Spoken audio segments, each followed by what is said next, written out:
Good morning, sorry. Good afternoon, viewers. Thank you very much for watching Punchline Africa Television. This is Punchline Africa Television broadcasting from the Political Command Center right down here in Mombasa. This morning we were in Nairobi and we've come back to the base. Thank you very much, viewers across the continent of Africa. Thank you very much for watching us. This show is Diaspora Dispatches. Diaspora Dispatches wants to look at the events that have taken place this morning. And today we are going to do a deep analysis of the decisions, the closing remarks on the case of ICC, International Criminal Court in Hague, Holland. Today's case, today marks another landmark situation where for the first time among the two Kenyan cases, one person has been put on trial for witness tampering. This shows that ICC has not left and that it seems it will be around for some time. The closing remarks by the prosecution, both the prosecution and the chief defense lawyer, leaves the court with finding a way out. Who has scored more and who has proved beyond reasonable doubt. But as I've told you in the morning, Article 70 does not need much proof, even if it goes as it was the case of Bemba versus the witnesses and the prosecution, Bemba versus the prosecution. The court, the lower court, found Bemba guilty, and the appellate court found Bemba guilty. What was presented today is what we call probative value of evidence. What is the probative value? Did you have contacts? Is the data, does the data show you had contacts? The judge needs only to find out and present, or the prosecution needs to find and present that probative value that witnesses were tampered or witnesses were talked to. And as I've said, the situation in the Kenyan scenario of Icc Gicheru is a situation that comes at a time that Kenyans were told, and as we have been listening across for a long time, we have been listening to the situation in the Republic of Kenya about those who tampered with witnesses. And as you can see from the prosecution side, they laid their case. They said there are so many other people. The data was for the beneficiary of some people that they mentioned. So it is up to now, and the defense came back, rattling back and saying, well, all this was a frame. They were framed. Mr. Icc Gicheru did not tamper with any witnesses. So the matter now has been left to the judge, Maria, to find out, to find whether the witnesses were tampered with. If the witnesses were tampered with, then there will be no alternative but the judge to use the statute and set the date for sentencing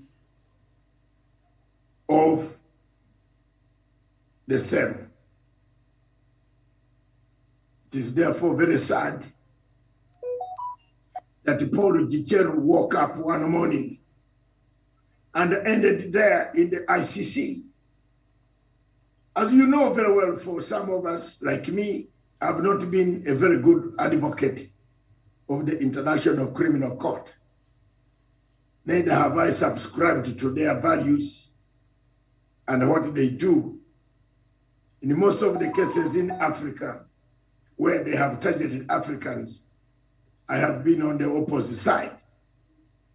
17 years ago, in my own country, Uganda, I saw exactly what the ICC did. 17 years ago, we were the first suspects with President Kisano and Salva Kiir, and Dr. Riek Machar, when we went to the ICC, when we were doing the Uganda peace talks. 17 years ago, warrants of arrest were issued against 5 commanders of the Ugandan rebel group. And we had, as representatives who were called upon to do peace negotiating, we are peace negotiators. We went to the ICC and we found ourselves in big trouble with the same institution. From that day, 17 years ago, I did not know I would come across this obnoxious court again in Kenya. Ladies and gentlemen, those watching us, the die has been cast, and the die is fully cast. But what remains for us is to wait and see as to whether this will start a journey. See, where this will start a very serious journey that will see a lot of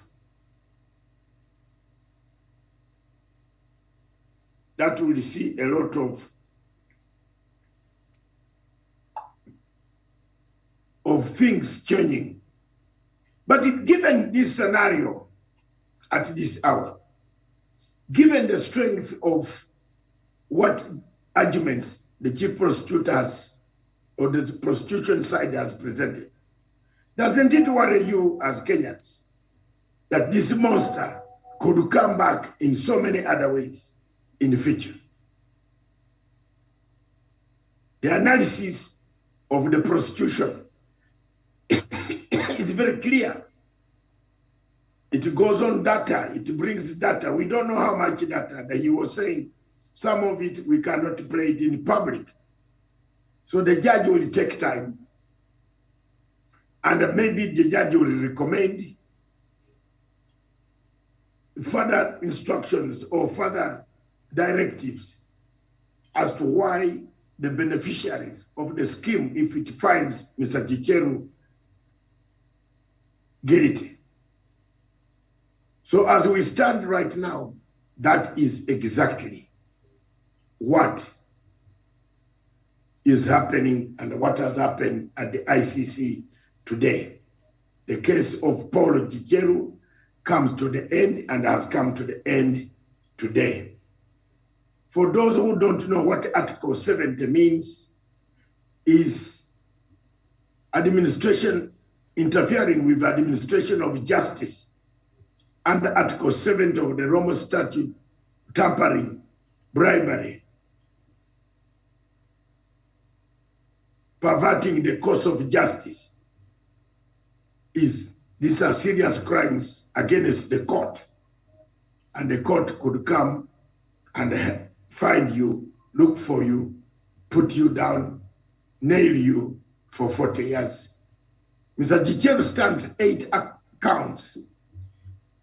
8 counts, each of each count carries 5 years maximum.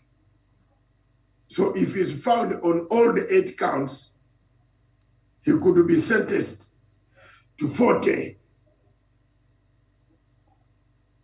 years in jail, or fine each count 200,000 euros, and told never to repeat what he has done.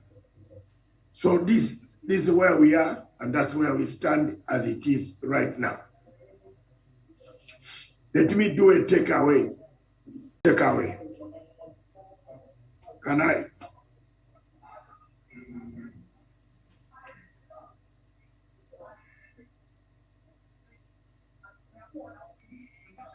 The International Criminal Court has been in existence since 1998, July, and it was formally inaugurated in 2002. And the first cases of the International Criminal Court were in a country called Uganda, in Africa, in East Africa. The cases of Uganda in 2005 marked the beginning and kicked off the presence of ICC on the soil of Africa. Since then, several African countries have either called in the chief prosecutor to help them to fight the crimes that they cannot fight, or several countries have referred the matters that they cannot handle to the International Criminal Court of ICC. The Ugandan case presents a very interesting scenario, just as the Kenyan cases and the other African cases that the ICC has all the time has ever investigated on the continent of Africa. These cases carry the same pattern. Most of them, witnesses are tampered with. Most of them carry the pattern of falsehood. The cases of Gaddafi's son, Said Gaddafi, where even the terrorists who took over Libya were not indicted, but one side was indicted. Babugo, the same. Thomas Lubanga, the same. Bemba, the same. Kenya, the same.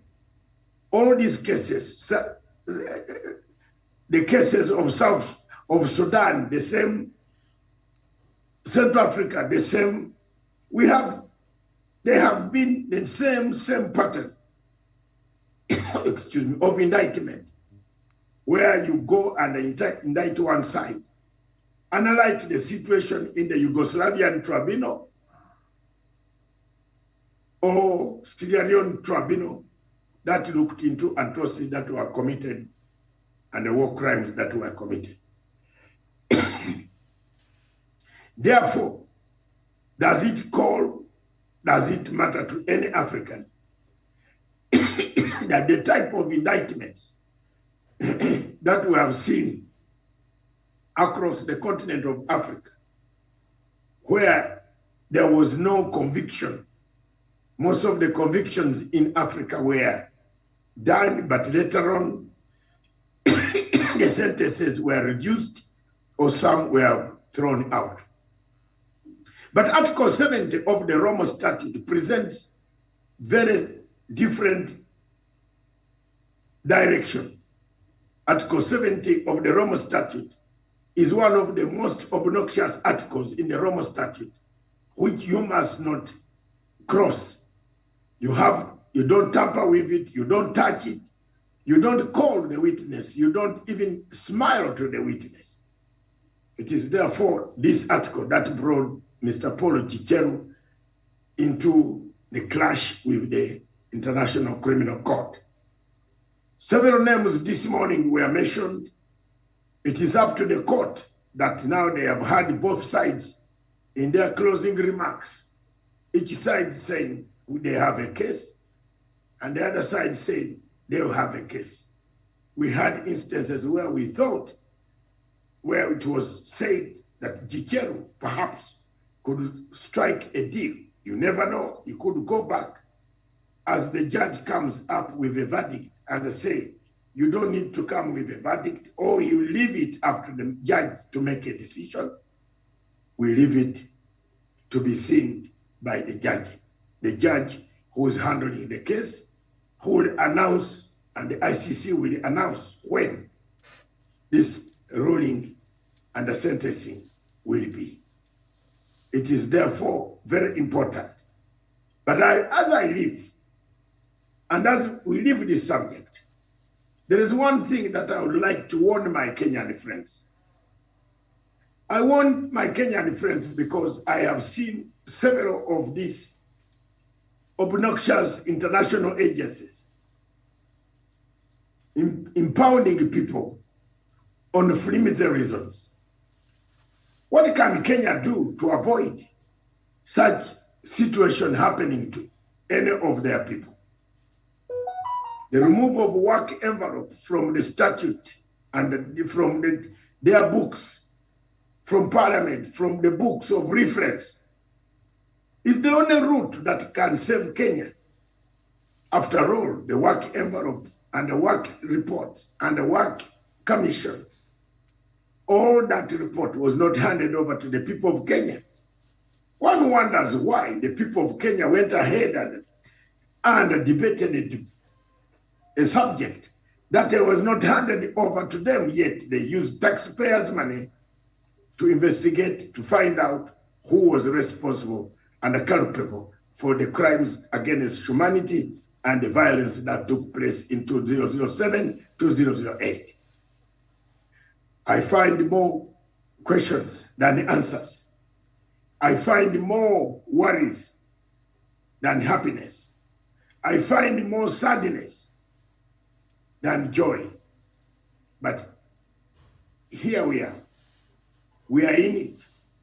We don't know what the decision will be from the data collection that was seen of telephone exchanges and the communication which the OTP has received.